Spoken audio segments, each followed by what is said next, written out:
블레셋 가짜 피난처라는 제목으로 이서진 목사님 말씀 선포해 주시겠습니다. 여러분 너무 반갑습니다. 말씀을 나누고 은혜를 나눌 수 있는 시간이 있다는 것이 얼마나 감사한지 모르겠습니다. 오늘은 블레셋 가짜 피난처라는 제목을 가지고 여러분과 은혜를 나누고자 합니다.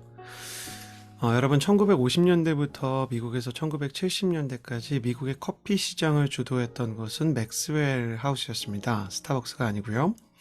맥스웰 하우스가 지금의 스타벅스처럼 전 미국에 매장을 내고 많은 사람들에게 가장 큰 영향을 미치는 이 커피 인플루언서였던 것이죠. 맥스웰 하우스는 브라질에서 좋은 품질의 원두를 수입해서 만든 최고급 커피를 단돈 5센트에 판매했었고요. 많은 사람들이 값싸고 질 좋은 분위기 좋은 맥스웰 하우스 카페에서 그 커피를 마실 수 있게 되었습니다.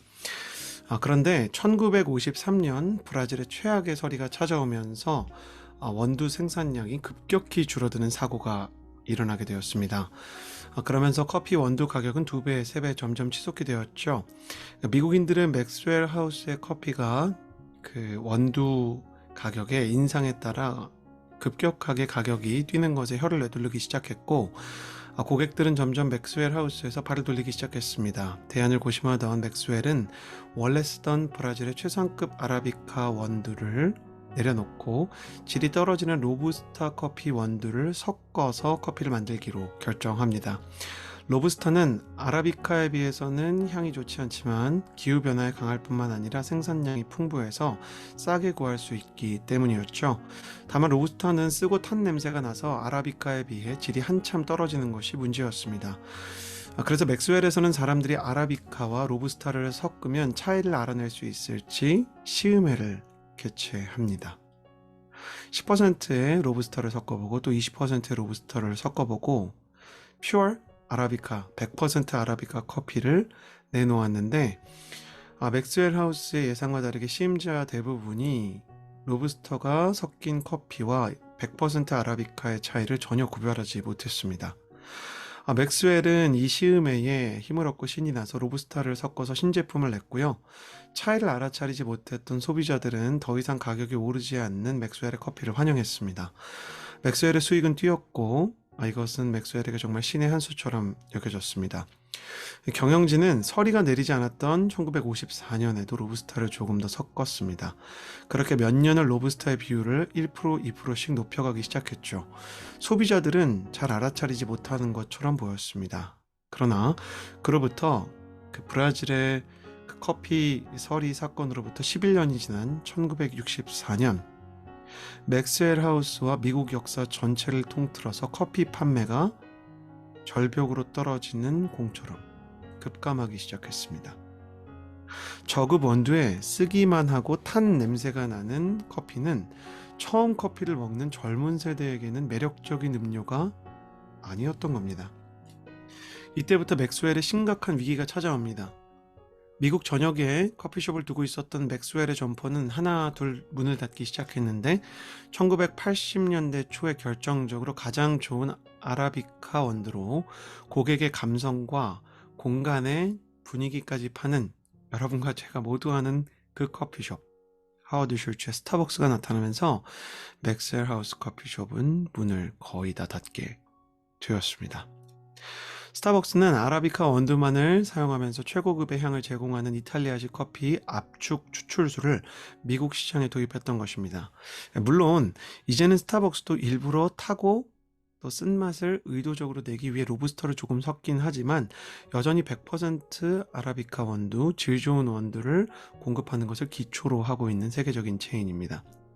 맥스웰이 땅을 쳤던 것은 스타벅스의 전략이 원래 맥스웰의 기업 신념이었기 때문이죠. 그러고 보면 스타벅스는 1950년대 초에 브라질의 서리 전에 맥스웰 하우스의 질 좋은 전략을 답습한 것에 불과했을지도 모르겠습니다. 자, 왜 오늘 커피 이야기를 하고 있는가? 영적인 타협이 바로 이 로부스타 같기 때문입니다. 맥스웰이 조금씩 로부스타의 점유율을 높여갔던 것처럼 크리스천이 역시 마찬가지로 누구나 하나님을 한 번에 밀어내지는 않습니다.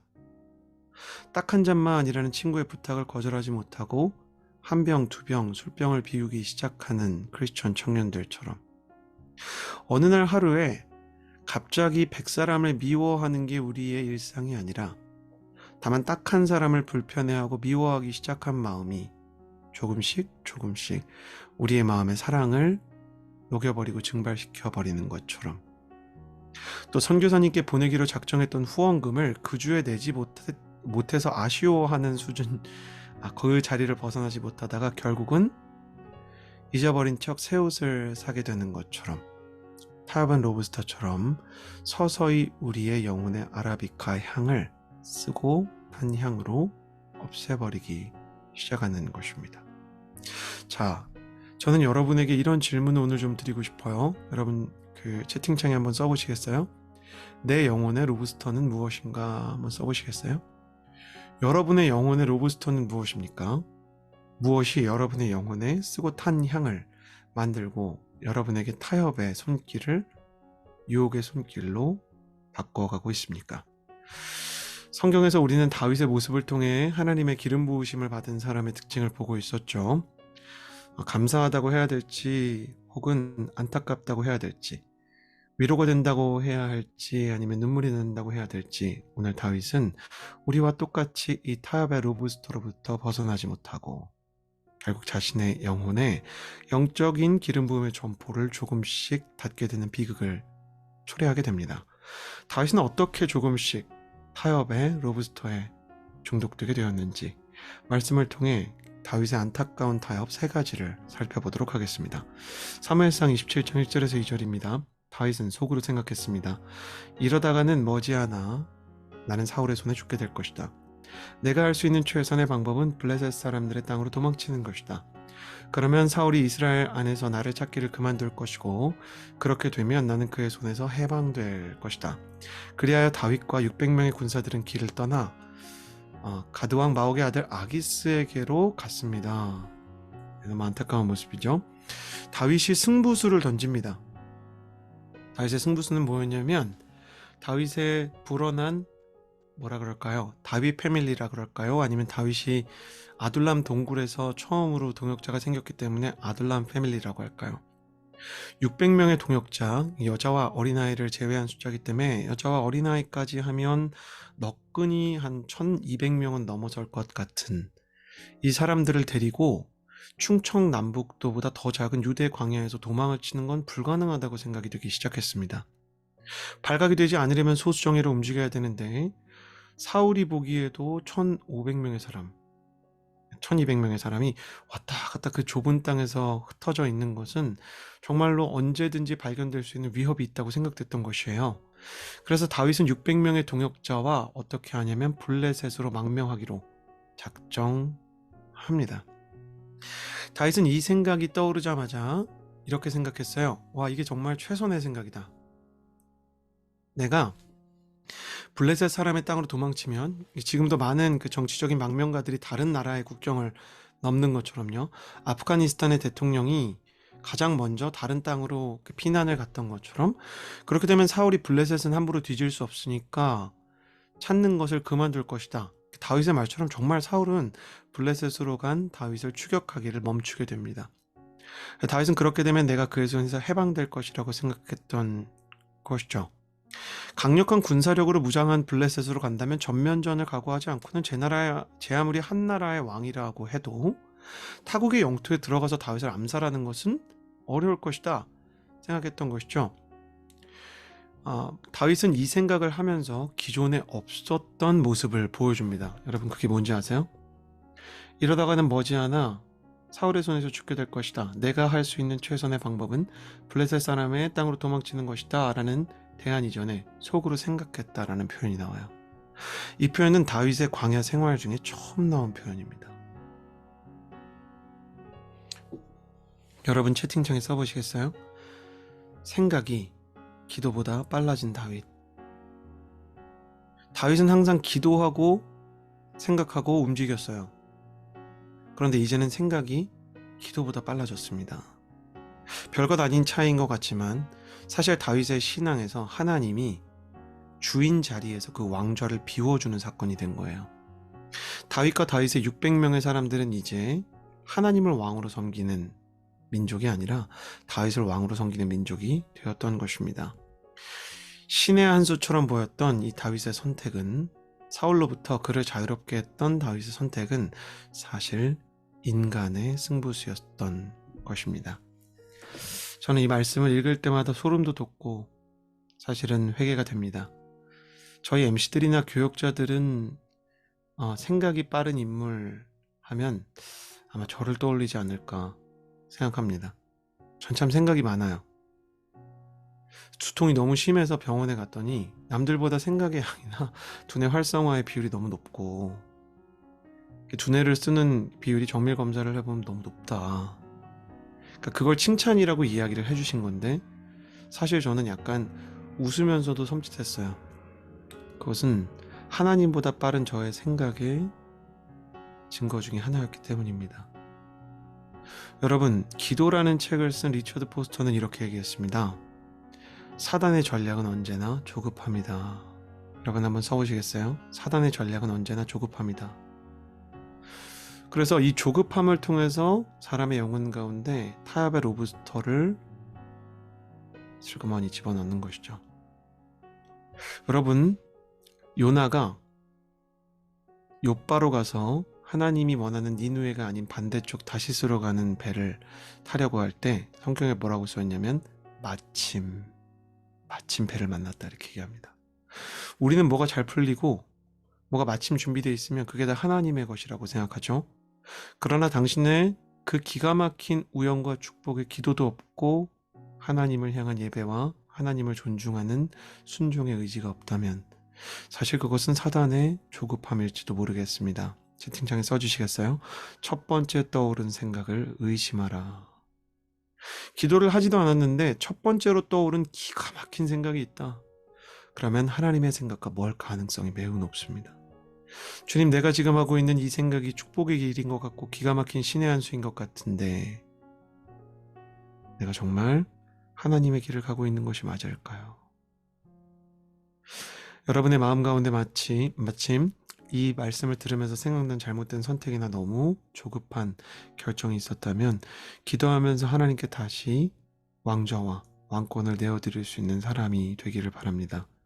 이스라엘의 노래하는 예배하는 자가 예배와 기도를 이뤘을 때 그의 인생은 한낱 계산하는 세상의 공무원이 되어버린 것입니다. 공무원이 나쁘다는 게 아니라요, 세상의 사람들과 똑같아졌다는 비유니까요. 혹시 공무원 시험 준비하시는 분들 오해하지 말기를 바랍니다. 두 번째 다윗의 타협을 살펴보겠습니다. 사무엘상 27장 5절에서 7절이에요. 그때 다윗이 아기스에게 말했습니다. 나를 좋게 본다면 지방의 한 성읍 가운데 한 곳을 내게 주어 거기 살게 해주십시오. 종이 어떻게 당신과 함께 왕의 성에 살겠습니까? 그러자 아기스는 그날로 다윗에게 시글락을 주었습니다. 블레셋의 성읍이에요. 그때부터 오늘날까지 시글락은 유다 왕들에게 속하게 됐습니다. 다윗은 1년 4개월간 블레셋의 영토에서 살았습니다. 1년 4개월 동안 다윗은 광야에서 드디어 피난처를 얻었다고 생각했습니다. 오아시스 같았죠. 블레셋의 시글락이라는 금싸라기 땅에 자신의 성을 짓고 이제는 동굴에서 자는 게 아니라 멀쩡히 집 짓고 살 수 있었어요. 이제는 엔게디 요새에 대해서 우리 최종현 전도사님이 참 설교를 잘 해주셔서 금요일날 저도 큰 은혜를 받았는데, 엔게디는 게디라는 양들 친척, 염과 염소 중간이라 그럴까요? 그런 류의 동물들이 뛰어다니는 게디들의 셈이란 뜻이에요. 광야인데 동굴이 많고 샘들이 많아요. 게디 잡아먹고 양 잡아먹던 삶에서 이제 농사 짓고 좀 안정적인 차원으로 갈 수 있게 된 것입니다. 수렵 생활에서 채집 생활로 넘어오는 것이 인류 문명의 중대한 전환이었듯이 다윗은 피난처를 얻고 자신의 인생의 중대한 전환점과 축복의 계기를 얻었을 거라고 생각했어요. 너무나 안타까운 것은 다윗의 이 모든 선택, 첫 번째로 블레셋으로 망명한 것도 시글락을 달라고 한 것도 모두 다윗의 선택이었다는 것입니다. 그 결과 신의 한 수처럼 보였던 다윗의 선택에 신의 자리가 없었던 것이 명확히 성경에 기록되게 되었습니다. 기름 부으심을 기반으로 살았던, 하나님으로부터 위임받고 하나님의 성령으로 충만했던 사람이 성령과 말씀과 예배를 잃어버린 거예요.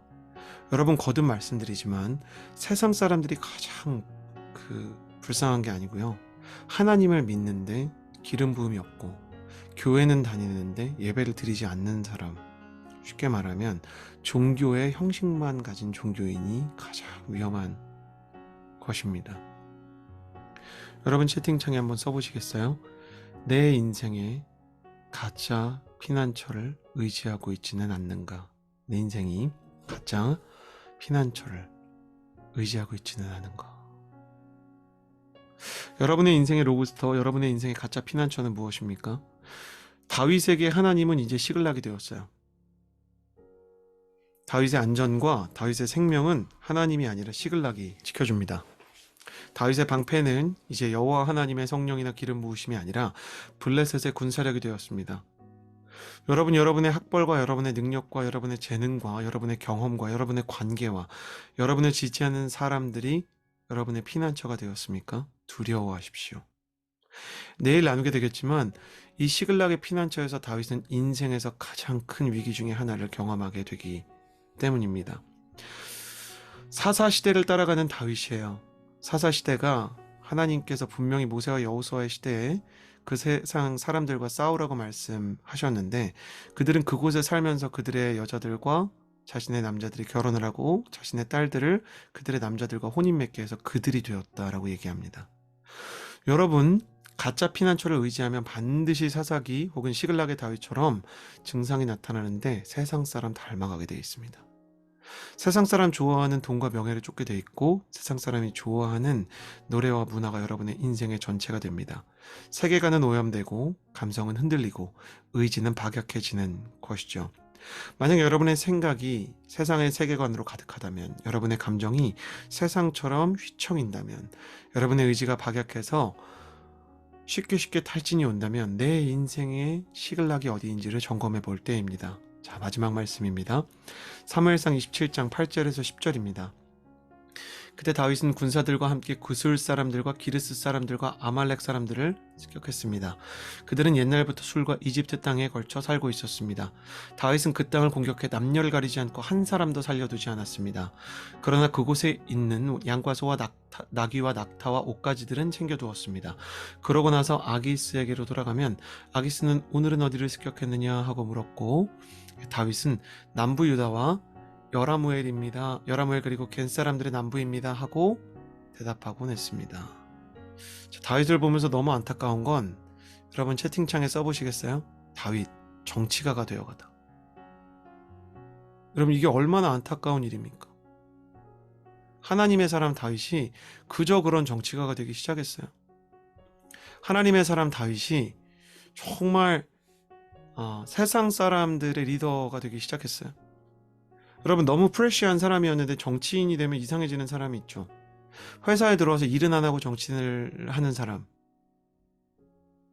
자신의 업은 생각하지 않고 자신의 인사만 생각하는 사람, 자, 누굴 닮아갑니까? 사울을 닮아가요. 다윗은 블레셋 왕 아기스에게 거짓 보고로 유다 왕국을 칠 수는 없으니까요. 다윗이 그래도 양심이 있으니까. 그러니까 이방 족속을 치고 뭐라고 얘기하냐면 유다 백성을 쳤습니다 라고 거짓 보고를 해요. 그러니까 거짓 보고를 통해서 신뢰를 얻는 이상한 모습을 보여주는 거죠. 거짓말을 통해서 신뢰를 얻는 것, 이게 누구의 전략이냐면 사울의 전략이에요.